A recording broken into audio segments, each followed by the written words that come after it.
Hello friends, నేను మీ Prabhakar. Welcome to Telugu mystery.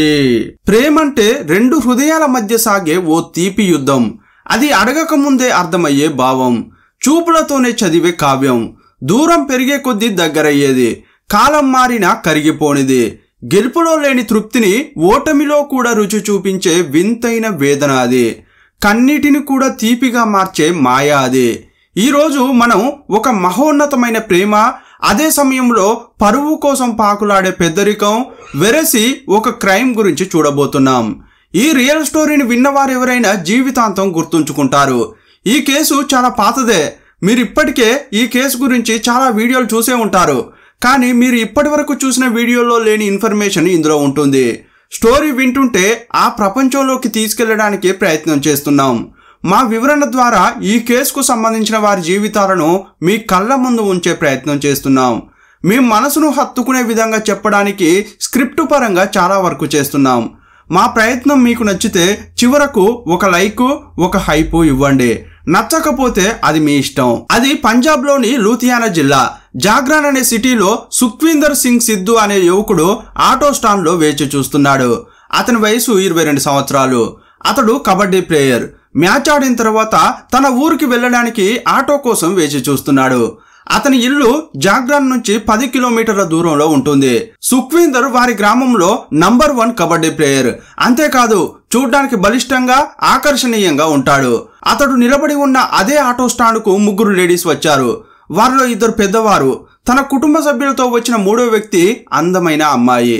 కాసేపట్లో ఆటో రాగానే అంతా ఎక్కారు. ఆ అందమైన అమ్మాయి వెనక సీట్లో కూర్చుని ఉంది. ఈ సుఖ్వీందర్ ఆటో వెనక నిలబడి ఉన్నాడు.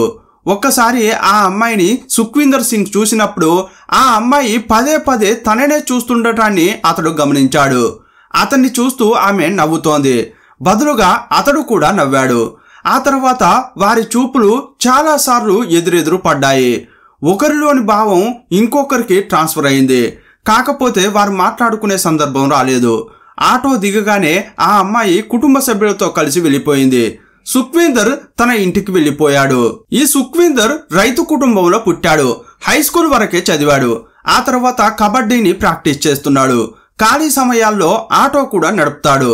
కాసేపయ్యాక సుఖ్వీందర్ ఇంట్లో ఉన్న సమయంలో ప్లీజ్ హెల్ప్ మీ అని ఎవరో ఒక అమ్మాయి అడుగుతున్నట్లు వినిపించింది. బయటకు వచ్చి చూస్తే ఇంతకు ముందు ఆటోలో కళ్ళు కలిపిన అమ్మాయే ఎదురుగా వచ్చి నిలబడింది. స్నేహితురాలతో స్కూటర్పై వచ్చిన ఆ అమ్మాయి బండి స్టార్ట్ కావట్లేదు, కాస్త చూడగలరా అంది. సుఖ్వీందర్ ఆ బండిని పట్టుకుని చూశాడు, కానీ స్టార్ట్ చేయట్లేదు. నెమ్మదిగా మాట కలిపాడు. వచ్చి రాని ఇంగ్లీష్లో మీ పేరేంటి అని అడిగితే జస్వీందర్ కౌర్ అని ఆమె చెప్పింది. ముద్దు పేరు జెస్సీ అని కూడా చెప్పింది. ఈ జెస్సీకి 22 సంవత్సరాలు. ఆ తర్వాత సుఖ్వీందర్ తన పేరు చెప్పి ముద్దు పేరు మిత్తు అని కూడా చెప్పాడు.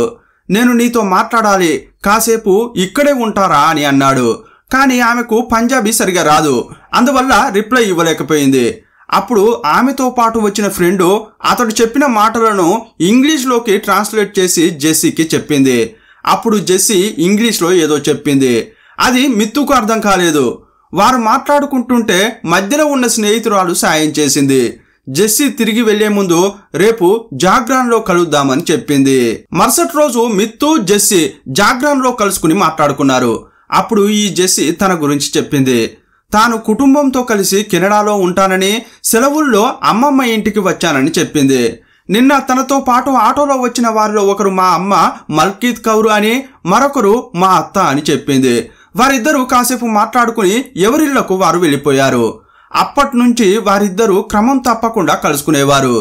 జెస్సీ అమ్మమ్మ ఇల్లు తమ పక్క గ్రామంలోనే ఉంటుందని, అది అత్యంత సంపన్నమైన ఇల్లు అని మిత్తుకు తెలిసిపోయింది. జెస్సీ అమ్మమ్మ గారి ఇల్లు, మిత్తు యొక్క 2 గదుల ఇల్లు, ఇవి 2 కూడా ఆయా గ్రామాల సరిహద్దుల్లో ఉంటాయి. వాస్తవంగా చెప్పాలంటే మిత్తు ఇల్లు సరిగ్గా జెస్సీ అమ్మమ్మ గారి ఇంటి వెనుక ఉంటుంది. మాటల మధ్యలో ఈ విషయాలన్నీ మిత్తుకు తెలిసిపోయాయి. జెస్సీ కెనడాలోని గొప్ప విశ్వవిద్యాలయంలో డిగ్రీ పూర్తి చేసింది. వారికి అక్కడ చాలా పెద్ద వ్యాపారం ఉంది. కెనడాలోని బిలియనీర్లలో ఈ కుటుంబం కూడా ఒకటి. జెస్సీ తాతయ్య ఈ గ్రామంలో అతిపెద్ద భూస్వామి. జెస్సీ వాళ్ళది ఉమ్మడి కుటుంబం. ఆ కుటుంబంలో అధికారం మొత్తం పెద్ద మామ సుర్జిత్ సింగ్దే. ఆయన జెస్సీ తల్లికి పెద్దన్న. కుటుంబానికి వ్యాపారానికి సంబంధించిన అన్ని ముఖ్యమైన నిర్ణయాలు సుర్జిత్ సింగే తీసుకునేవాడు.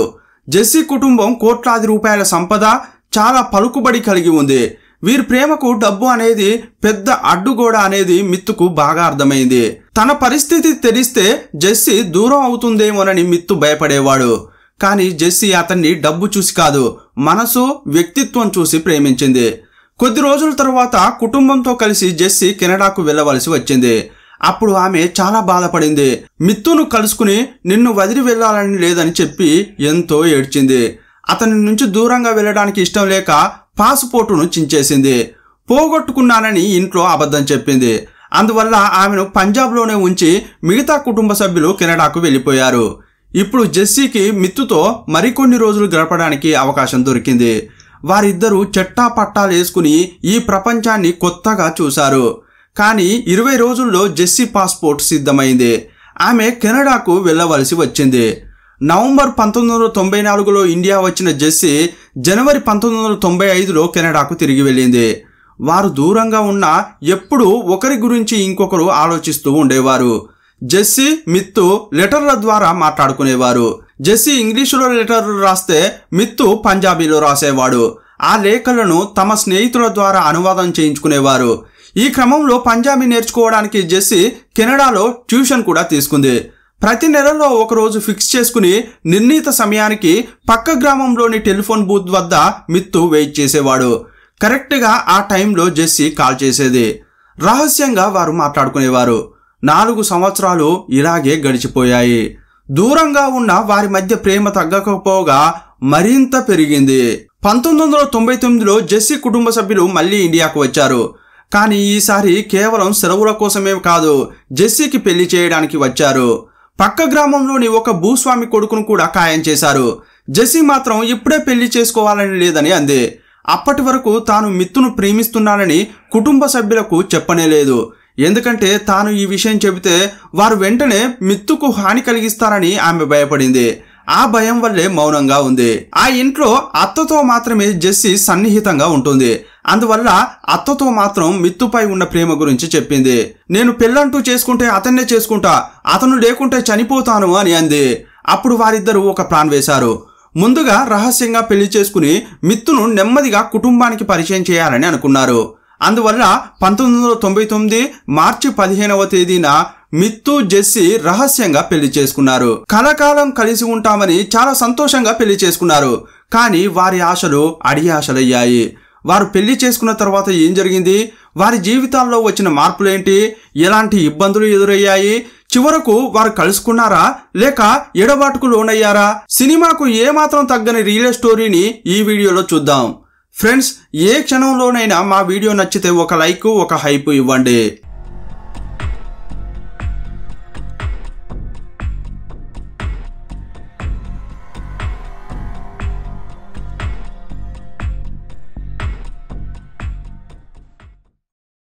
పెళ్ళైన తర్వాత జెస్సీ మామూలుగానే ఇంటికి తిరిగి వెళ్ళింది. ఎవరికీ ఎటువంటి అనుమానం రాలేదు. ఇదే సమయంలో జెస్సీ కోసం చూసిన సంబంధం సెట్ కాలేదు. పంజాబ్లో 2 నెలలు ఉండి మిత్తును పెళ్లి చేసుకున్న తర్వాత జెస్సీ తన కుటుంబంతో కెనడాకు వెళ్లిపోయింది. వెళ్లేటప్పుడు త్వరలో తిరిగి వస్తానని మిత్తుకు ప్రమాణం చేసింది. వారిద్దరూ కంటిన్యూగా ఫోన్లో మాట్లాడుకునేవారు. ఇప్పుడు మిత్తు తన ఇంట్లోనే టెలిఫోన్ పెట్టించుకున్నాడు. 2000 సంవత్సరంలో ఇండియాలోని జెస్సీ బంధువులకు మిత్తు, జెస్సీల పెళ్లి గురించి తెలిసిపోయింది. వెంటనే వాళ్ళు ఈ విషయాన్ని జెస్సీ తల్లిదండ్రులకు తెలియజేశారు. అప్పటి నుంచి ఈ ప్రేమ కథ ఎన్నో మలుపులు తిరిగింది. ఒకవైపు మిత్తుపై, ఇంకోవైపు జెస్సీపై ప్రెషర్ పెరిగింది. పెళ్లిని రద్దు చేసుకో అని జెస్సీపై, జెస్సీకి దూరంగా ఉండు అని మిత్తుపై దబాయింపులు పెరిగాయి. కానీ వారిద్దరూ ఒప్పుకోలేదు. మిత్తుకు డబ్బు ఆశ చూపారు. జెస్సీకి ఖరీదైన వస్తువులు, కార్లు, విలాసవంతమైన జీవితం అంటూ ఎంత ఆశ చూపినా బుట్టలో పడలేదు. చివరకు జెస్సీని ఇంట్లో కొట్టడం కూడా జరిగింది. ఇలా కొన్ని రోజులు గడిచిపోయాయి. ఒకరోజు జెస్సీ తల్లి ఏమందంటే, జరిగిందేదో జరిగిపోయింది, ఇక జరగబోయేది చూద్దాం.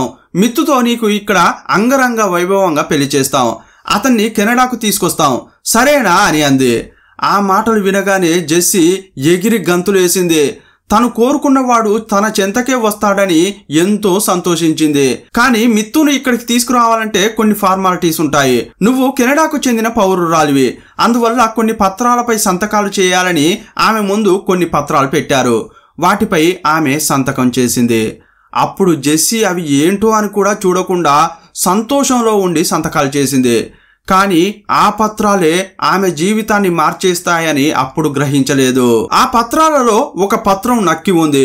అందులో ఏముందంటే, సుఖ్వీందర్ అనే అతడు నన్ను కిడ్నాప్ చేశాడు, ఆ తర్వాత దాడి చేశాడు, బలవంతంగా అంటే తుపాకీతో బెదిరించి పెళ్లి చేసుకున్నాడు, నాకు భయం వేసి కుటుంబంతో కలిసి కెనడాకు వచ్చాను అని రాసి ఉంది. ఆ పత్రంపై జెస్సీ సంతకం చేయగానే అది డైరెక్ట్గా పంజాబ్లోని పోలీస్ స్టేషన్కు వెళ్ళింది. అక్కడి పోలీసులను డబ్బుతో మేనేజ్ చేసి మిత్తుపై కిడ్నాప్, బలవంతపు పెళ్లి, అక్రమ ఆయుధాలు కలిగి ఉండడం వంటి కేసులు పెట్టారు. వెంటనే అతన్ని అరెస్ట్ చేశారు. జైల్లో వేసి విపరీతంగా కొట్టారు. జెస్సీతో మాట్లాడొద్దని, ఆమెకు దూరంగా ఉండాలని నరకం చూపించారు. నెలల పాటు జైల్లోనే ఉంచి దారికి తెచ్చుకోవడానికి ప్రయత్నించారు. కొన్నాళ్ల తర్వాత మిత్తుపై తప్పుడు కేసులు పెట్టి జైల్లో వేసి హింసిస్తున్నారని స్నేహితుల ద్వారా జెస్సీ తెలుసుకుంది. తన తల్లి మల్కీత్ కౌర్ మోసం చేసి సంతకాలు పెట్టించుకుందనే విషయం కూడా గ్రహించింది. మిత్తునే కాదు, అతని కుటుంబ సభ్యులను కూడా అరెస్ట్ చేయించి జైల్లో పెట్టించారని తెలిసి జెస్సీకి చాలా కోపం వచ్చింది. ఈ క్రమంలోనే ఒకరోజు వారిద్దరూ ఫోన్లో మాట్లాడుకున్నారు. అప్పుడు మిత్తు చాలా బాధగా ఏమన్నాడంటే, నీకు విడాకులు కావాలంటే నన్ను అడిగి ఉండవచ్చు కదా జెస్సీ, ఎందుకు నాపై ఇలా తప్పుడు కేసులు పెట్టి నరకం చూపించావు అన్నాడు. ఆ మాటలకు ఆమె గుండె తరుక్కుపోయింది. జరిగిన విషయమంతా అతనికి చెప్పింది. ఇప్పుడు నన్ను ఇంట్లో బంధించి పెట్టారన్న విషయం కూడా చెప్పింది. వారి పరిస్థితిని ఒకరికొకరు చెప్పుకుని కుమిలిపోయారు. ఈ క్రమంలో జెస్సీ కెనడా పోలీసుల సాయంతో ఇండియాకు వచ్చింది.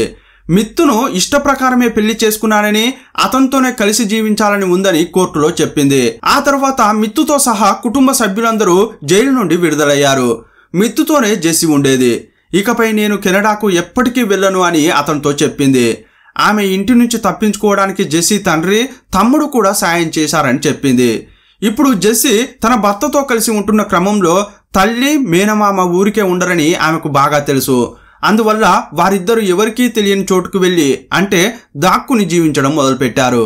కొన్నాళ్ల తర్వాత పంజాబ్లో ఉండే మరో మేనమామ ఇంటికి తీసుకెళ్లమని మిత్తును జెస్సీ అడిగింది. అందువల్ల అతడు కూడా తీసుకువెళ్లాడు.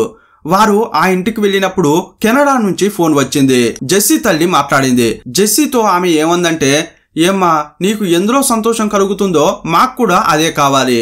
ఇప్పటి వరకు జరిగినవన్నీ మనసులో పెట్టుకోకు. నీ పెళ్లి గురించి మాకు పెద్ద కలలు ఉండేవి, కానీ ఇప్పుడు మిత్తుతో నీ పెళ్లి జరిగిపోయింది కాబట్టి మీ పెళ్లిని అంగరంగ వైభవంగా జరుపుతాం. త్వరలోనే ఇండియా వస్తామని చెప్పి ఫోన్ పెట్టేసింది. తల్లి మాటలకు జెస్సీ పొంగిపోయింది. కాసేపు అయ్యాక మళ్ళీ జెస్సీ తల్లి కాల్ చేసింది. ఈసారి మిత్తుతో మాట్లాడింది. రేయ్, నువ్వు చాలా పెద్ద తప్పు చేశావు. నువ్వు ఎంత గొప్పవారితో పెట్టుకున్నావో త్వరలోనే నీకు తెలుస్తుంది అంది. ఆ తర్వాత జెస్సీ మామ సుర్జిత్ సింగ్ ఫోన్ తీసుకుని నువ్వు చేసిన తప్పుకు భారీ మూల్యం చెల్లించుకుంటావు అని ఫోన్ పెట్టేశాడు. కానీ ఈ విషయాల గురించి అతడు జెస్సీకి చెప్పనేలేదు. ఎందుకంటే తన పెళ్లికి తల్లి ఒప్పుకుందని ఆమె చాలా సంతోషంలో ఉంది. కానీ మిత్తు మాత్రం లోలోన కుమిలిపోయేవాడు. 2000 జూన్ 12వ తేదీన మిత్తు కుటుంబం పెళ్లికి సంబంధించిన పార్టీ ఏర్పాటు చేసింది.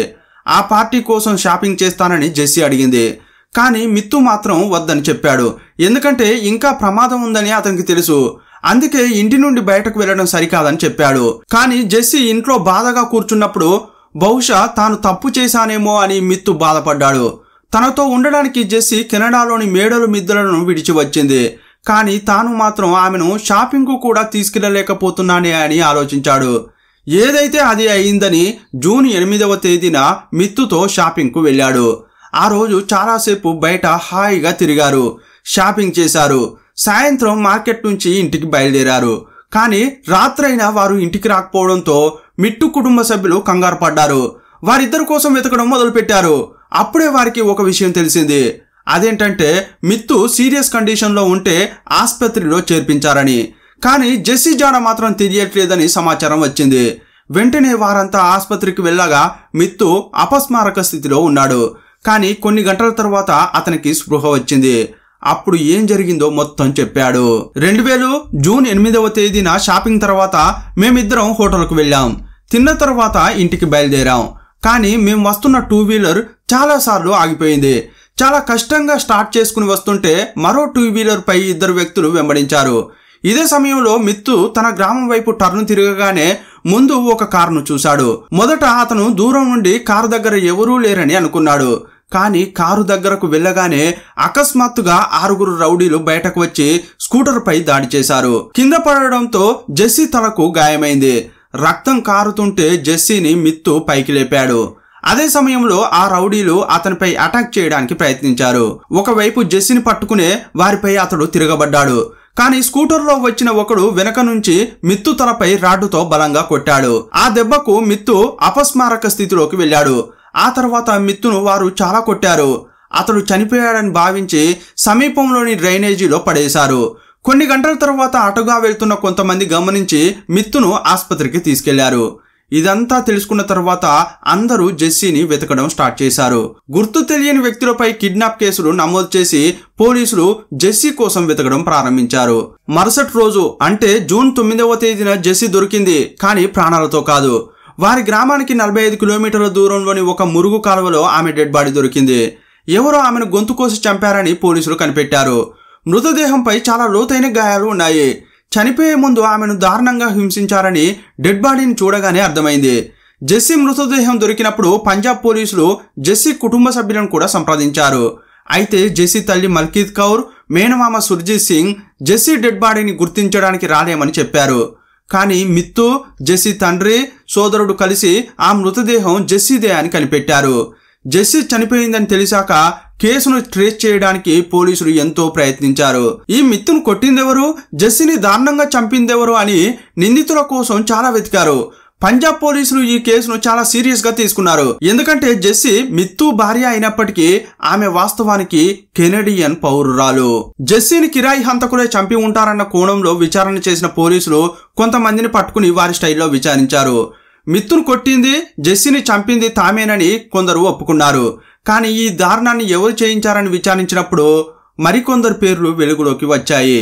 అనిల్ వర్మ అనే గ్యాంగ్స్టర్, జోగిందర్ సింగ్ అనే ఎస్ఐ పేర్లు బయటకు రావడంతో వారిని పోలీసులు అరెస్ట్ చేశారు. అసలు విషయం ఏంటని ఎస్ఐ జోగిందర్ సింగ్ ను ప్రశ్నించినప్పుడు అతడు చాలా విషయాలు చెప్పాడు. పంజాబ్ లో నివసిస్తున్న జెస్సీ మేనమామల్లో మరొకరైన దర్శన్ సింగ్ నుండి అతనికి ఫోన్ వచ్చింది. మిత్తును చంపడానికి 3 లక్షల రూపాయలకు కాంట్రాక్టు మాట్లాడినట్లు చెప్పాడు. ఆ తర్వాత దాడి చేసిన గ్యాంగ్స్టర్ అనిల్ వర్మను ప్రశ్నించారు. మిత్తును చంపడానికి కాంట్రాక్ట్ ఇచ్చినప్పుడు జెస్సీని ఎందుకు చంపావు అని అడిగారు. అతడేం చెప్పాడంటే, సార్, మిత్తును కొట్టిన తర్వాత అతను చనిపోయాడని అనుకున్నాం. కాబట్టి అతన్ని సమీపంలోని డ్రైనేజీలో పడేశాం. ఆ తర్వాత దర్శన్ సింగ్ సూచనల మేరకు జెస్సీని ఒక ఫామ్ హౌస్ కు తీసుకువెళ్ళాం. స్పృహలోకి వచ్చిన జెస్సీ మిత్తు కోసం వెతకడం ప్రారంభించింది. మిత్తు చనిపోయాడని ఆమెకు చెప్పాం. అప్పుడు రౌడీల్లో ఒకరికి జెస్సీ తల్లి నుండి కాల్ వచ్చింది. అతడు మాట్లాడిన తర్వాత ఫోన్ను జెస్సీకి ఇచ్చాడు. అప్పుడు మల్కీత్ కౌర్ తన కూతురుతో ఏమందంటే, జరగాల్సిన నష్టం జరిగిపోయింది. నువ్వు తప్పు చేశావు, మేము దాన్ని సరిచేశాము. ఇక నువ్వు ఇంటికి తిరిగి వచ్చేయని అంది. కానీ జెస్సీ మాత్రం తల్లిని బాగా తిట్టింది. నన్ను మోసం చేశావు, నువ్వు చేసిందంతా ఈ లోకానికి చెప్తాను, నువ్వు దుర్మార్గురాలివి అని తిట్టింది. అప్పుడు ఫోన్ కట్ చేసిన మల్కీత్ కౌర్ కాసేపయ్యాక రౌడీలకు మళ్లీ ఫోన్ చేసి తదుపరి ఏం చేయాలో కాసేపట్లోనే చెప్తానని అంది. జెస్సీ తల్లి, మామ కాసేపు మాట్లాడుకున్నారు. మళ్లీ గూండాలకు కాల్ చేసి జెస్సీని కొట్టండి, మిత్తుకు వ్యతిరేకంగా సాక్ష్యం చెప్పాలని, కెనడాకు తిరిగి రావాలని బెదిరించండి అని చెప్పారు. కానీ ఆ గూండాలు ఎంత కొట్టినా బెదిరించినా జెస్సీ మాత్రం మారలేదు. అప్పుడు రౌడీలు ఈ విషయాన్ని వారికి చెప్పారు. అప్పుడు జెస్సీ తల్లి చెప్పిన మాటలు విని గూండాలే అదిరిపడ్డారు. ఆమె ఏం చెప్పిందంటే, జెస్సీ గాని మాట వినకపోతే ఆమెను కూడా చంపండి అంది. మొదట్లో రౌడీలు అలా చేయలేమని అన్నారు. ఎందుకంటే వారు కేవలం మిత్తును చంపడానికి మాత్రమే డీల్ కుదుర్చుకున్నారు. అందుకోసం 3 లక్షలు తీసుకున్నారు. ఇప్పుడు జెస్సీని చంపడానికి అదనంగా డబ్బు కావాలన్న ఉద్దేశంతో నిరాకరించారు. అప్పుడు మామ సుర్జీత్ సింగ్ ఏమన్నాడంటే, జెస్సీ హత్య కోసం మరో 3 లక్షల రూపాయలు ఇస్తామని అన్నాడు. డబ్బు మాట వినగానే రౌడీలు రెచ్చిపోయారు. జెస్సీని దారుణంగా కొట్టి కత్తులు, గాజు ముక్కలతో ఆమె శరీరంపై దాడి చేశారు. ఎంతకీ ఆమె మిత్తుకు వ్యతిరేకంగా వాంగ్మూలం ఇవ్వడానికి ఒప్పుకోలేదు. చివరకు ఆమె గొంతు కోశారు. చనిపోయిన తర్వాత మృతదేహాన్ని దూరంగా మురుగు కాలువలో పడేసినట్లు పోలీసుల విచారణలో చెప్పారు. వెంటనే పోలీసులు పంజాబ్ లో ఉన్న జెస్సీ మేనమామ దర్శన్ సింగ్ సహా 13 మందిని అరెస్ట్ చేశారు. వారిపై కిడ్నాప్, హత్యకు సంబంధించిన కేసులు పెట్టారు. కెనడాలో నివసిస్తున్న జెస్సీ తల్లి మల్కీత్ కౌర్, మామ సుర్జీత్ సింగ్ లను కూడా ప్రధాన నిందితులుగా చేర్చారు. మృతురాలికి నిందితులకు కెనడాలో సంబంధాలు ఉన్నందున అక్కడ కూడా విచారణ ప్రారంభమైంది. ఇండియాలోని పోలీసులు విచారణ చేసి తాము కనిపెట్టిన విషయాలు చెప్పారు. అవేంటంటే, మిత్తు చనిపోతే జెస్సీ తప్పకుండా కెనడాకు తిరిగి వస్తుందనే ఉద్దేశంతో కిరాయి హంతకుల ద్వారా ఈ తతంగమంతా జెస్సీ తల్లి, మామ ప్లాన్ చేశారు. పంజాబ్ లోని తన సోదరుడు దర్శన్ సింగ్ కు మిత్తును చంపే పనిని సుర్జీత్ సింగ్ అప్పగించాడు. అప్పుడు ఈ దర్శన్ సింగ్ ఎస్ఐ జోగిందర్ సింగ్ ను సంప్రదించి సాయం అడిగాడు. ఈ ఇన్స్పెక్టర్ జోగిందర్ సింగ్ అనిల్ వర్మ అనే కాంట్రాక్ట్ కిల్లర్ కు దర్శన్ సింగ్ కు మధ్య మీటింగ్ ఏర్పాటు చేశాడు. బేరాలు కుదిరాక అనిల్ తన గ్యాంగ్ తో కలిసి ప్లాన్ ను అమలు చేశాడు. ఈ మేరకు పోలీసులు కోర్టులో ఛార్జ్ షీట్ దాఖలు చేశారు. సుదీర్ఘ విచారణ తర్వాత అంటే అక్టోబర్ 21, 2005లో సంగ్రూర్ కోర్టు 12 మందిలో 11 మందిని దోషులుగా నిర్ధారించింది. దోషులుగా నిర్ధారించబడిన వ్యక్తుల్లో జెస్సీ మేనమామ Darshan Singh, police inspector Joginder Singh, contract killer Anil ఉన్నారు. అయితే వీరంతా హర్యానా హైకోర్టులో దిగువ కోర్టు తీర్పును సవాల్ చేశారు. చివరికి ఈ కేసులో 3 మాత్రమే యావజ్జీవ కారాగార శిక్ష విధించబడింది. ఇంకోవైపు కెనడా కోర్టుల్లో ఏం జరిగిందో తెలుసుకునే ముందు ఈ కేసులో కాస్త వెనక్కి వెళ్ళాలి. ఆ వివరాలు కూడా క్షుణ్ణంగా తెలుసుకుందాం. దాడిలో తీవ్రంగా గాయపడడం వల్ల మిత్తు చాలా కాలం ఆసుపత్రిలో ట్రీట్మెంట్ తీసుకున్నాడు. అతడు ఆసుపత్రిలో ఉన్న సమయంలోనే జెస్సీ అంత్యక్రియలు జరిగిపోయాయి. మిత్తు కోలుకుని ఆసుపత్రి నుండి ఇంటికి రాగానే అతనిపై వరుసగా 7 కేసులు నమోదయ్యాయి. జెస్సీ హత్య కేసులో అతని వాంగ్మూలం వాపసు తీసుకోవాలని కూడా జెస్సీ బంధువులు బెదిరించారు. కానీ మిత్తు ఎవరి మాట వినకుండా కేసును కొనసాగించాడు. ఈలోగా 2004లో ఒక లేడీ మిత్తుపై అత్యాచారం ఆరోపణలు చేసింది. ఆ కేసులో అతన్ని అరెస్ట్ చేసి లూధియానా సెంట్రల్ జైలుకు పంపారు. ఆ కేసులో అతను 4 సంవత్సరాలు జైల్లో ఉన్నాడు. కానీ 4 ఏళ్ల తర్వాత మిత్తుపై అత్యాచారం ఆరోపణలు చేసిన మహిళకు జెస్సీ మేనమామ కుటుంబంతో సంబంధాలు ఉన్నాయని గుర్తించారు. డబ్బు కోసం ఆమె మిత్తుపై తప్పుడు ఆరోపణలు చేసిందని కోర్టులో రుజువైంది. అందువల్ల 4 ఏళ్ల జైలు శిక్ష అనుభవించిన తర్వాత మిత్తు విడుదలయ్యాడు. ఇంకా అతనిపై కొన్ని కేసులు పెండింగ్ లో ఉన్నాయి. తప్పుడు కేసులతో అతడు జైల్లో, కోర్టులో చుట్టూ తిరగాల్సి వచ్చింది. మిత్తునే కాదు, అతని సోదరులను కూడా వేధించారు. తప్పుడు కేసులు, బెదిరింపులకు కూడా మిత్తు లొంగకపోవడంతో 2012లో అతన్ని డబ్బుతో కొనడానికి చాలా ప్రయత్నాలు జరిగాయి. జెస్సీ హత్య కేసులో అతడు తన వాంగ్మూలం మార్చుకుంటే ₹1 నగదు, 14 ఎకరాల స్థలాన్ని ఆఫర్ చేసినట్లు చెప్పబడుతోంది. కానీ అవేవి పట్టించుకోకుండా మిత్తు మాత్రం తన భార్యకు న్యాయం చేయాలని పోరాడాడు. ఇప్పుడు కెనడాలో ఏం జరిగిందో తెలుసుకుందాం. ఈ కేసులో ప్రధాన నిందితులైన మల్కీత్ కౌర్, సుర్జీత్ సింగ్ కెనడాలో ఉండడం వల్ల వారిని ఇండియాకు అప్పగించాలని పంజాబ్ పోలీసులు దరఖాస్తు చేసుకున్నారు. జనవరి 6, 2012న కెనడాలోని పోలీసులు జెస్సీ తల్లి, మామపై కేసు నమోదు చేశారు. జెస్సీపై కుట్ర చేసి ఆమె హత్యకు ఏర్పాట్లు చేశారనే ఆరోపణలతో అరెస్ట్ చేశారు. ఆ తర్వాత సంవత్సరాల పాటు విచారణ జరిగింది. ఒక కోర్టు తీర్పు ఇస్తే దాన్ని సవాల్ చేస్తూ పై కోర్టుకు వెళ్లడం, ఇంకో కోర్టుకు కేసు వెళ్లిన తర్వాత మొదటి నుంచి విచారణ చేయడం జరిగేవి. వీలైనంతగా నిందితులు కేసును సాగదీశారు. చివరకు జనవరి 24, 2019వ తేదీన 2 నిందితులను భారతదేశానికి పంపారు. మరుసటి రోజు కోర్టులో హాజరుపరిచారు. సంగ్రూర్ కోర్టులో పంజాబ్ పోలీసులు మొత్తం 23 మంది సాక్షులను ప్రవేశపెట్టారు. జెస్సీ తల్లి, మామ మాట్లాడిన కాల్ రికార్డులను కోర్టులో సమర్పించారు. హత్యకు ముందు, హత్య జరిగిన రోజు, హత్య జరిగిన తర్వాత రౌడీలతో మొత్తం 266 సార్లు ఫోన్లో మాట్లాడారని పోలీసులు అన్ని రికార్డులను సేకరించారు. ప్రస్తుతం ఈ కేసు విచారణ పంజాబ్లోని మలేర్ కోర్టులో కొనసాగుతోంది. ఈ కేసులో ప్రధాన సాక్షి అయిన మిత్తు ఇప్పటికీ న్యాయం కోసం పోరాడుతూనే ఉన్నాడు. 25 సంవత్సరాలు గడిచిన ఈ కేసులో ఇంకా న్యాయం పూర్తిగా జరగలేదు. ప్రధాన నిందితులపై ఇంకా విచారణ జరుగుతూనే ఉంది. ప్రస్తుతం మిత్తు ఇంకో పెళ్లి చేసుకోలేదు. అతడు ఏం చెప్తాడంటే, జెస్సీకి న్యాయం జరగడం కోసం మాత్రమే నేను జీవిస్తున్నానని. ఈ కేసులో ఒక ప్రేమ కలిసి బతకాలని కోరుకుంటే పెద్దరికం పరువు కోసం పాకులాడింది. జెస్సీకి చిన్నప్పటి నుంచి గోరుముద్దలు తినిపించిన చేతులే కిరాయి హంతకులకు డబ్బులు ఇచ్చి మరీ చంపించాయి. ఆమెను ప్రాణంగా చూసుకోవాల్సిన కన్నతల్లి మేనమామ జెస్సీ తలరాతను మార్చారు. జెస్సీకి తన ప్రేమ రక్ష అవుతుందని మిత్తు అనుకున్నాడు. కానీ అదే ఆమె పాలిట మరణ శాసనమైందని అతడు కుమిలిపోతూ ఉండి ఉంటాడు. ఇప్పటికే తన భార్య ఫోటోను పెట్టుకుని ఆమెకు న్యాయం జరిగే రోజు కోసం ఎదురు చూస్తున్నాడు. జెస్సీ మరణం తర్వాత మిత్తు శారీరకంగా బతికే ఉన్న మానసికంగా ఆమెతో పాటే చితిలో కాలిపోయి ఉంటాడు. ఈ కేసుపై మీ అభిప్రాయం ఏంటో కామెంట్ బాక్స్లో రాయండి. మరో వీడియోలో మళ్ళీ కలుసుకుందాం. అప్పటి వరకు బాయ్ బాయ్.